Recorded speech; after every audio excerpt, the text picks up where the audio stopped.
All right, so welcome back. We are covering lesson 2, talking about negative exponents, and then the product rule or the product theorem when dealing with exponents, the power theorem dealing with exponents, and then for some reason your book also wanted to include something about circles in this lesson.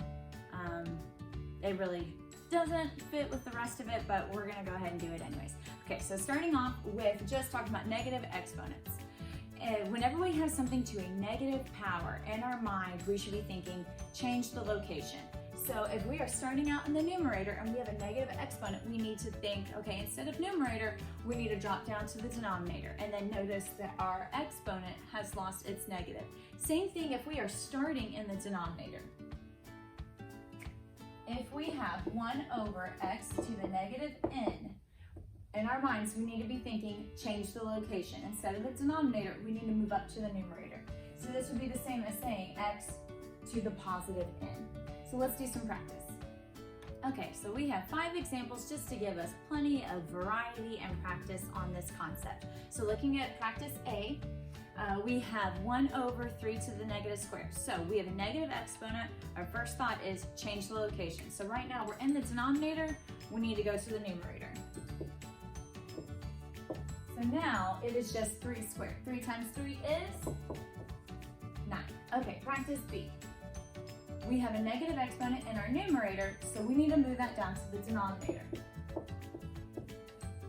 So now we have 1 over 3 cubed. So 3 times 3 times 3 is 1 over 27. So here, and this is where parentheses and order of operations is going to be very important because we have a negative that's in front of that 3 now. So we have a negative exponent, we need to change the location. So now we have 1 over negative 3 squared. And as we learned whenever we were going over our review, in this case, since negative 3 is not in parentheses, we are going to do the square first and then tag on the negative. So we actually have 1/9, and I like to put my negatives in the numerator.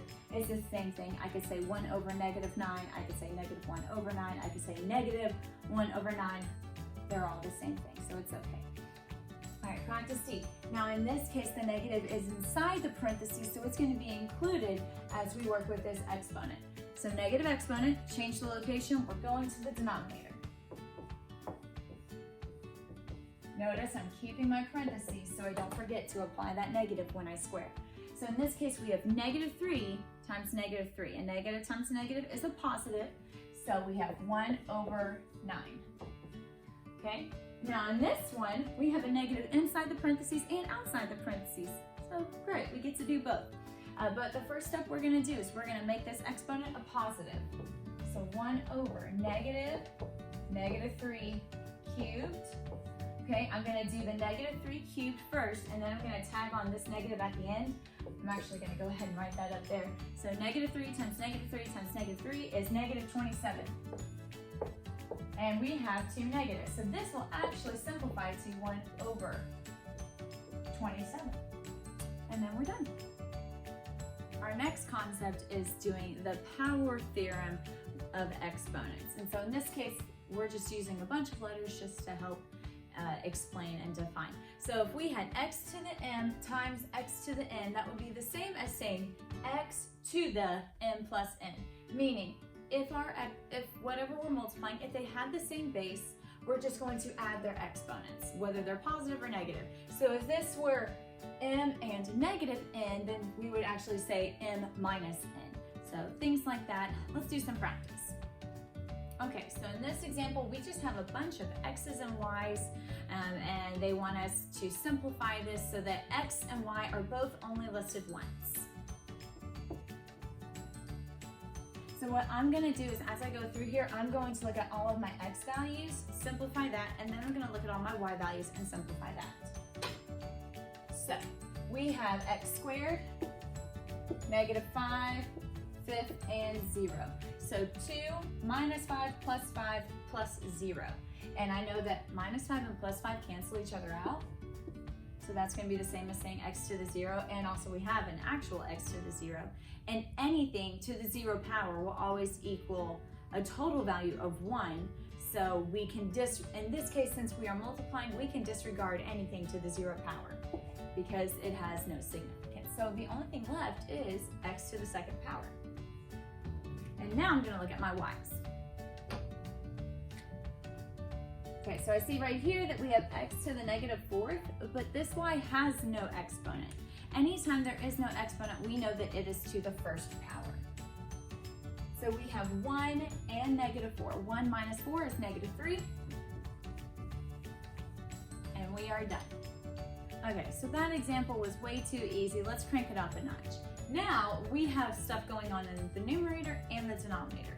There's multiple ways that you can solve this. What we're gonna do is we're gonna simplify our numerator, simplify our denominator, and then simplify the whole thing. So looking first at our numerator, for y's, I have y to the 1st, y -cubed, and y to the 5th, which is going to end up being y to the 3rd. Then I have x to the 4th and x to the -10th, so 4 minus 10 is -6. Then we're gonna work on our denominator. So we have y to the -6th and y to the 10th, so that's gonna be y to the 4th. And then we have x -cubed and x squared, so a -3 plus 2 is -1. Okay, so now there are a couple of options. We can move our denominator up here and solve, or we can do something that will save us a little bit more time in writing, but you have to take your time. Okay, so because of this division bar, that means when we're dealing with exponents, we are subtracting. So if I'm looking at my y's and I have y cubed divided by y to the 4th, that's the same as saying 3 minus 4 because this one is in the denominator. If I were to move it up here, it would be y to the -4th, and I would say 3 minus 4. So instead of actually moving it up there, I'm gonna make a mental note with this divide bar that I'm subtracting. So we're gonna erase this. So once I simplify my y's, I will be left with y to the -1st. Okay, now looking at our x's, we have -6, then the division bar, and then our exponent is -1. Okay, so this is the same as saying plus 1. So -6 plus 1, so x is -5. And then we're done. Our next concept in this lesson is the power theorem of the exponents. So what we just did was the product theorem. Now we're talking about the power theorem. An example would be when we have an exponent to an exponent, and you thought it couldn't get worse. It just did. And it's not worse. It's really not. You just have to take your time and don't freak out. That's the biggest thing. Stay calm. So an example would be if we had x squared cubed. Just to break that down to help make that a little bit easier to process before we start doing all these shortcuts, let me show you why this is a true statement. Okay, so we are saying x squared cubed. That's saying x squared 3 times.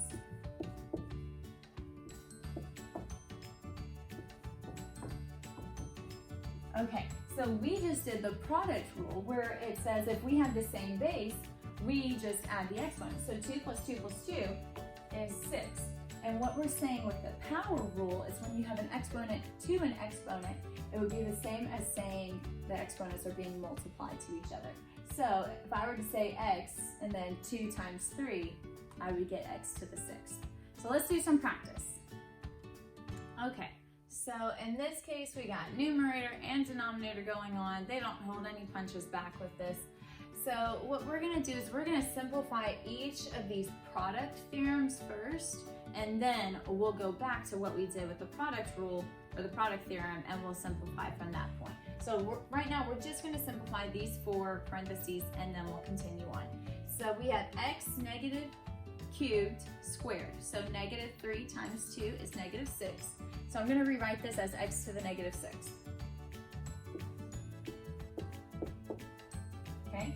And here we have an x and a y, and we have to remember that this negative cube is getting applied to both parts. So in this case, x does not have an exponent, so we know it's 1. And then 1 times -3 is -3. So this is going to be x -cubed, and then we have y -2 times -3, so that's going to be +6. And I'm going to cross that out so I don't try to do it again. Okay. And then down here, we have y squared to the third. That's going to be y to the sixth. And then here, we have x squared to the third. So that's going to be x to the sixth.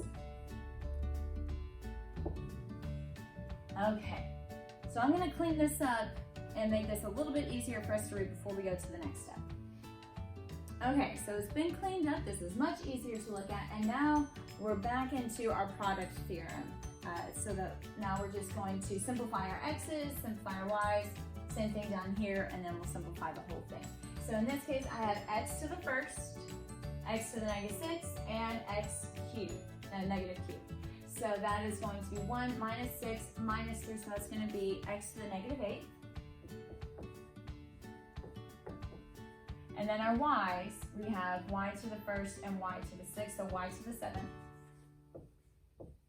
And then here, we don't have to simplify our x's, there's only one of them.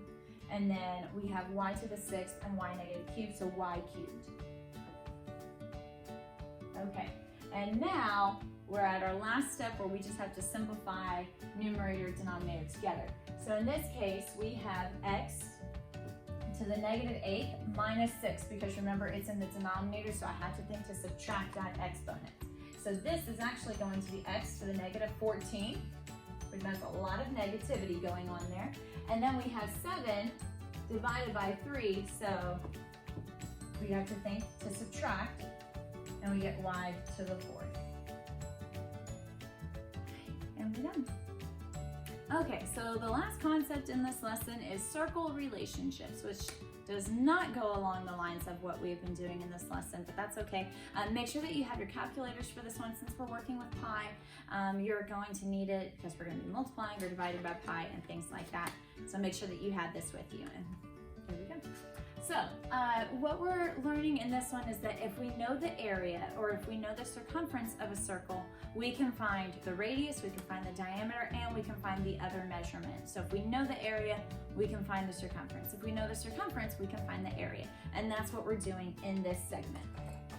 So in our example 2.5, they tell us that the area of this circle is 12.2 meters square, and they want to know what is the circumference. So what we're going to do is we're going to set this answer equal to our formula for area, which is pi r squared. So we have 12.2 equals pi r squared. And now we need to solve for r. So first thing we're going to do is we're going to divide by pi. Okay, so pi is gone. And whenever I divide 12.2 by pi, I don't remember what I get. So let's multiply it out. Or let's divide it out. 12.2 divided by pi is going to be 3.88 when it's rounded. Okay, so now we have r squared. To undo square, I need to square root, and I have to square root both sides. So now I'm going to do the square root of 3.88, and I'm going to get 1.97. So our radius equals 1.97 meters. Now that I know that, I can find my circumference. Our formula for circumference is 2 pi r. Okay, and we're just going to replace r with 1.97.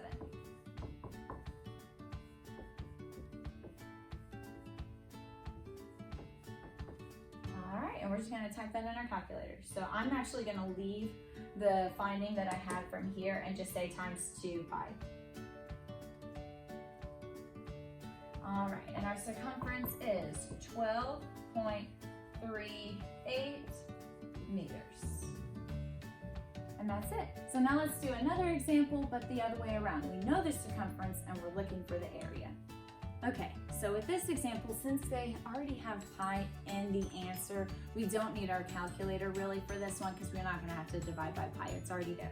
So what I'm going to do is I'm going to set this equal to our formula for circumference of a circle, which is 2 pi r. So 8 pi equals 2 pi r.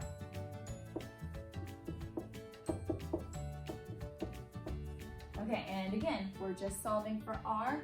So I'm going to get r by itself. I'm going to divide by pi and 2.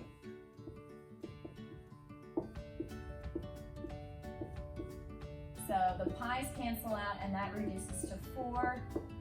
So So my radius is going to be 4 centimeters, and I'm going to take that and put it into my formula for area of a circle.